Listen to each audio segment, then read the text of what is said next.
नमस्कार दोस्तों, SRP education पर एक बार पुनः आप सभी का स्वागत है।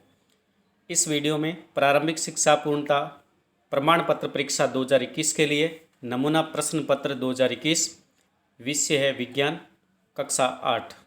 कक्षा 8 का विज्ञान का नमूना प्रश्न पत्र हल कर रहे हैं, जिसका पूर्णांक है 50। समय है 2.5 घंटे। कक्षा 8 के लिए मॉडल प्रश्न पत्र 2021 के लिए प्रश्न क्रमांक शुरू करते हैं। पहला प्रश्न, एक स्थान पर एक ही प्रकार के पौधों को बड़ी मात्रा में उगाए जाने वाले पौधों को कहते हैं फसल। ऑप्शन ए राइट होगा। एक स्थान पर एक ही प्रकार के पौधों को बड़ी मात्रा में उगाए जाने वाले पौधों को कहते हैं फसल। दूसरा प्रश्न है, उचित समय एवं अंतराल पर फसल को जल देना कहलाता है सिंचाई। तीसरा प्रश्न है, निम्नलिखित में से किसको पीट कर पतली चादर में परिवर्तित किया जा सकता है। ऑप्शन होगा जिंक। ए ऑप्शन राइट होगा। चौथा प्रश्न है, रेड डाटा बुक में किसका रिकॉर्ड रहता है। ए ऑप्शन राइट होगा, संकटापन स्पीशीज। पांचवा प्रश्न है, एक टेडपोल जिस प्रक्रम द्वारा वयस्क में विकसित होता है वह प्रक्रिया क्या है। वह बे ऑप्शन राइट है, कायांतरण। छठा प्रश्न है, मानवकरण के लिए सर्वोत्तम का प्रयास है हर्ट्ज तक। कितने हर्ट्ज तक मानवकरण के लिए सर्वोत्तम का जो रेंज है वो कितनी है। तो 20 से लेकर के 20,000 तक, 20 से 20,000 हर्ट्ज तक मानवकरण की जो है सर्वोत्तम है। आवर्ती वाली ध्वनियाँ ही मनुष्य सुन सकते हैं। सातवां प्रश्न है, निम्न में से विद्युत का सुचालक पदार्थ कौन सा है। तो विद्युत का सुचालक पदार्थ इसमें है कॉपर।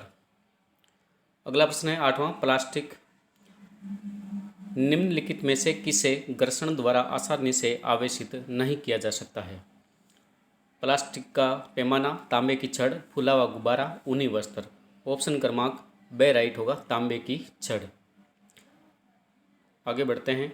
प्रश्न क्रमांक 9, चाक्षुष विकृति युक्त चाक्षुष यानी कि आँख, नेत्र। चाक्षुष विकृति युक्त व्यक्ति किस विधि से अक्षरों की पहचान कर सकते हैं। तो वह विधि है ब्रेल लिपि। दे ऑप्शन राइट होगा। आग बुझाने में उपयोग ली जाने वाली गैस कौन सी है। 10वां प्रश्न है, आग बुझाने में उपयोग में ली जाने वाली गैस कौन सी है। Carbon dioxide. अगला प्रश्न है, पेट्रोलियम का कौन सा उत्पाद सड़क निर्माण में उपयोग में लाया जाता है।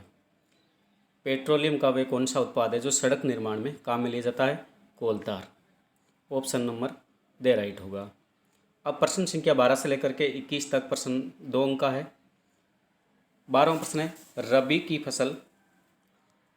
फसल और खरीफ की फसलों के, रबी व खरीफ की फसलों के दो उदाहरण दीजिए। रबी की फसल और खरीफ की फसल। रबी की फसलों में उदाहरण गेहूं है, राई है, जौ है, जीरा है। और खरीफ की फसलों में बाजरा है, गंवार है, मोठ है, मूंग है। इन प्रकार उदाहरण लिख सकते हैं। 13वां प्रश्न है, थर्मोप्लास्टिक और थर्मोसेटिंग प्लास्टिक किसे कहते हैं। थर्मोप्लास्टिक वह होते हैं जो वह प्लास्टिक जिसे हम पिघला करके किसी भी ढांचे में डाला जा सकता है, जैसे पॉलीथीन है, पॉलीविनाइल है, क्लोराइड है। और थर्मोसेटिंग क्या होती है, वह प्लास्टिक होती है जिसे हम नरम नहीं कर सकते हैं, उसे किसी भी ढांचे में नहीं डाल सकते हैं, जैसे बेकेलाइट है या मेलामाइन है। प्रश्न नंबर 14 है, निम्न गुणों के आधार पर धातु और अधातु का उदाहरण दिए। निम्न गुणों के आधार पर धातु व अधातु का उदाहरण लिखिए। पहला ऑप्शन है, कमरे के तापमान पर द्रव धातु कौन सी है। कमरे के तापमान पर द्रव धातु है पारा। दूसरा है, मिठाई पर पतली परत के रूप में लगाई जाने वाली धातु कौन सी है। सिल्वर अथवा एल्यूमिनियम। तीसरा है, सजीवों के श्वसन में काम आने वाली गैस है अधातु, ऑक्सीजन। चौथा है, पटाखों में प्रयुक्त होने वाली अधातु कौन सी है। फॉस्फोरस। 15वां प्रश्न है, अलैंगिक। प्रश्न क्रमांक 15, अलैंगिक जनन को परिभाषित कीजिए। जंतुओं में अलैंगिक जनन की 2 विधियों के नाम बताइए। अलैंगिक जनन किसे कहते हैं। अलैंगिक जनन जनन वह होता है जिसमें केवल एक ही जनक नए जीवों को जन्म देता है। जैसे उदाहरण विधियों के नाम लिखने हैं। दो जंतुओं में अलैंगिक जनन की दो विधियां, जैसे मुकुलन विधि है या द्विखंडन विधि है। 16वां प्रश्न है, घर्षण बल को प्रभावित करने वाले दो कारक बताइए। घर्षण बल को प्रभावित करने वाले कारक हो सकते हैं बल, पृष्ठीय अनियमितताएं। अगला प्रश्न है 17वां प्रश्न, पौधा घर प्रभाव से आप क्या समझते हैं? उस गैस का नाम बताइए जो विश्व उष्णन को बढ़ा रही है। पौधा घर प्रभाव से आप क्या समझते हैं? Green house effect. सूर्य प्रकाश में उपस्थित जो अवरक्त किरणें होती है वो पृथ्वी की सतह पर पहुंच जाती है तथा अन्य वस्तुओं को गर्म करती है। कुछ विकिरणें पृथ्वी की सतह तथा अन्य वस्तुओं द्वारा परावर्तित होकर के वायुमंडल को वापस भेज दी जाती है। विकिरणों के कारण वायुमंडल के गर्म हो जाने को ग्रीन हाउस प्रभाव कहते हैं। 18वां प्रश्न है, निम्न गैसों के पूरे नाम लिखिए। एलपीजी और सीएनजी। एलपीजी और सीएनजी का पूरा नाम लिखना है। एलपीजी का पूरा नाम है लिक्विड पेट्रोलियम गैस और सीएनजी का नाम है संपीड़ित प्राकृतिक गैस। 19वां प्रश्न है, कार्बनीकरण किसे कहते हैं? कार्बनीकरण किसे कहते हैं? कौन से ईंधन को जीवाश्म ईंधन कहते हैं? कार्बनीकरण मृत वनस्पति जो होती है, मृत वनस्पति के धीमे प्रक्रम द्वारा कोयले में परिवर्तित करने को कार्बनीकरण कहते हैं। और कौन से ईंधन को जीवाश्म ईंधन कहते हैं? जीवाश्म ईंधन में एक तो नाम है कोयला, दूसरा है पेट्रोलियम। 20वां प्रश्न है, जल की बचत करने हेतु 5R से क्या तात्पर्य है? जल की बचत करने के लिए कौन कौन से काम आते हैं? जैसे रिड्यूस यानी कम उपयोग, और रीयूज, दूसरा रीयूज पुनः उपयोग, तीसरा है रिसाइकल पुनः चक्रण, और रिकवर पुनः प्राप्त करना, और रिफ्यूज़ उपयोग न करना। 5R जो जल की बचत करने के लिए काम आते हैं। वनों उन्मूलन के लिए दो कारण लिखिए।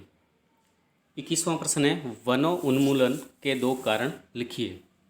वनों उन्मूलन के दो कारण, एक तो कृषि के लिए भूमि प्राप्त करना, कृषि के लिए, और दूसरा है कारखाने निर्माण के लिए, घर निर्माण के लिए वन उन्मूलन किए जाते हैं। आगे बढ़ते हैं 22वां प्रश्न, जहाँ तक संभव हो प्लास्टिक के उपयोग से बचिए, इस कथन की पुष्टि कीजिए। प्लास्टिक के बारे में, प्लास्टिक के उपयोग से बचना, प्लास्टिक का उपयोग क्यों नहीं करना चाहिए? क्योंकि प्लास्टिक है वो अपघटित होने में कई वर्ष ले लेता है, और प्लास्टिक है जो पर्यावरण के हितैषी भी नहीं है। रीता की बहन के शरीर में आयरन की कमी हो गई है। 23वां प्रश्न है, रीता को अपनी बहन के लिए क्या उपाय करने चाहिए? रीता की बहन के शरीर में आयरन की कमी है, तो लौह या आयरन जो होता है वह तत्व क्या करता है? रुधिर को बढ़ाता है, रुधिर का निर्माण करता है। लौह प्रचुर खाद्य जैसे सब्जियां हैं, गुड़ है, मांस है, संतरा है, आंवला है, ऐसे खाद्य पदार्थों से खिलाने चाहिए। 24वां प्रश्न है, हमें कागज़ की बचत क्यों करनी चाहिए? ऐसे दो उपाय बताइए जिनसे हम कागज़ की बचत कर सकते हैं। कागज़ की बचत कर हम वनों उन्मूलन को कम कर सकते हैं, और पुनः चक्रण कर 5-7 बार तक काम में लिया जा सकता है, और एक वर्ष में हम कई वृक्षों को बचा सकते हैं। 25वां प्रश्न है, ध्वनि प्रदूषण मानव के स्वास्थ्य के लिए किस प्रकार हानिकारक है? इसे कम करने के लिए हम क्या सहयोग कर सकते हैं? ध्वनि प्रदूषण से मानव स्वास्थ्य पर हानियाँ होती है। ध्वनि प्रदूषण से अनेक स्वास्थ्य संबंधी समस्याएं उत्पन्न हो जाती है, जैसे अनिद्रा है, नींद नहीं आना, अति तनाव है, उच्च रक्तचाप है, चिंता है, अन्य स्वास्थ्य संबंधी कई विकार है वो उत्पन्न हो जाते हैं। 26वां प्रश्न में, यदि एक बिल्डिंग में आग लग गई है, आग बुझाने व आपातकालीन परिस्थितियों में आप क्या कर सकते हैं? आपातकालीन स्थितियों में हम क्या कर सकते हैं? सामान्यतः जब घर या अन्य स्थानों पर कोई आग लग जाती है तो फायरमैन जल डाल करके आग बुझाने का प्रयास करता है, नियंत्रण करता है। तो जल वाष्प है वो ज्वलनशील पदार्थों को ढक लेती है, घेर लेती है, जिससे कि वायु की आपूर्ति है वो बंद हो जाती है और आग बुझ जाती है। और आपातकालीन परिस्थितियों में हम वहाँ उपस्थित लोगों को आगाह कर सकते हैं, सचेत कर सकते हैं, और अग्निशमन यंत्र को बुला सकते हैं, फायर ब्रिगेड को कॉल कर सकते हैं। सीएनजी और पीएनजी के उपयोग से ईंधन के रूप में उपयोग करने के क्या क्या लाभ है? प्रश्न क्रमांक है ये 27वां। सीएनजी और एलपीजी का ईंधन के रूप में उपयोग करने का लाभ है, एक तो CNG और LPG ऊष्मीय मान इनका उच्चतम होता है, ऊष्मीय मान है वो उच्च होता है और अत्यधिक ऊष्मा उत्पन्न करती है। दूसरा हम कह सकते हैं वायु प्रदूषण इनसे नहीं होता है और कोई हानिकारक गैस इनसे नहीं बनती है। 28वां प्रश्न है, व्यक्तिगत स्तर पर आप जल प्रदूषण को कम करने के लिए क्या उपाय कर सकते हैं? 3 उपाय लिखिए। व्यक्तिगत स्तर पर हम जल स्रोतों के निकट शौच आदि नहीं करें, गंदगी नहीं फैलाएं, कपड़े नहीं धोएं, स्नान व नहीं करें या पशुओं को व नहीं नहलाएं। 29वां प्रश्न है, सर्दियों में स्वेटर उतारते समय चट चट की ध्वनि सुनाई देती है, क्यों सुनाई देती है? व्याख्या कीजिए।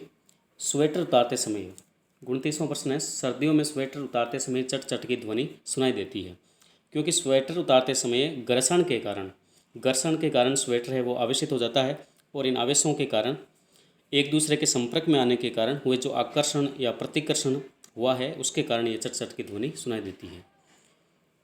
अगला प्रश्न लेते हैं। 30वां प्रश्न है, एक मच्छर अपने पंखों को 500 कंपन प्रति सेकंड की औसत से दर से कंपित करके एक ध्वनि उत्पन्न करता है। कंपन का आवर्तन काल कितना है? आवर्तकाल का जो सूत्र होता है, आवर्तकाल का 1/आवृत्ति। इस प्रकार हम कर सकते हैं 1/500। 1/500 करने पर हमारा जो मान होगा, कंपन का आवर्तकाल होगा, वो होगा 0.00 और 2। 31वां प्रश्न है, क्या शुद्ध जल है वो विद्युत का चालन करता है? यदि नहीं तो चालक बनाने के लिए हम क्या कर सकते हैं?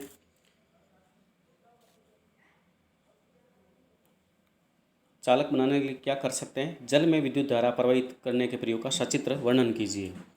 शुद्ध जल होता है वो विद्युत चालन नहीं करता है जब उसे अशुद्ध नहीं किया जाए। अब उसमें यदि हम चुटकी भर नमक, साधारण नमक डाल देते हैं तो शुद्ध जल में नमक डालते ही अब विद्युत का चालन होने शुरू हो जाता है। मान लीजिए, अगला प्रश्न है, मान लीजिए आप एक अंधेरे कमरे में हैं, क्या आप कमरे में वस्तुओं को देख सकते हैं? अंधेरे कमरे में हम वस्तुओं को नहीं देख सकते हैं। किसी वस्तु को हम तब ही देख पाते हैं जब उस वस्तु से आने वाला प्रकाश हमारी आंखों में प्रवेश करे। अगला है, क्या आप कमरे में वस्तुओं को देख सकते हैं? क्या आप कमरे के बाहर की वस्तुओं को देख सकते हैं? हाँ, बाहर की वस्तुओं को देख सकते हैं क्योंकि प्रकाश अब वस्तुओं पर उत्सर्जित होकर के उनसे परावर्तित हो जाता है। 33वां प्रश्न है, जब किसी आवेशित वस्तु को हाथ से छूते हैं तो अपना आवेश खो देती है, व्याख्या कीजिए। मानव शरीर जो होता है विद्युत का चालक होता है और जब हम किसी आवेशित वस्तु को हाथ से छूते हैं तो आवेश शरीर से होकर पृथ्वी में चला जाता है और वस्तु अपना आवेश खो देती है। अगला प्रश्न लेते हैं। अगला 33वां प्रश्न का ही है ये, चित्र की सहायता से किसी अन्य उपकरण का वर्णन कीजिए कि जिसका उपयोग किसी आवेशित वस्तु की पहचान में होता है। धन्यवाद दोस्तों, हमने कक्षा 8 का साइंस का पेपर मॉडल हर प्रश्न पत्र है जो हल किया है। यदि आपको वीडियो पसंद आया तो वीडियो को लाइक और शेयर ज़रूर कीजिएगा। धन्यवाद दोस्तों।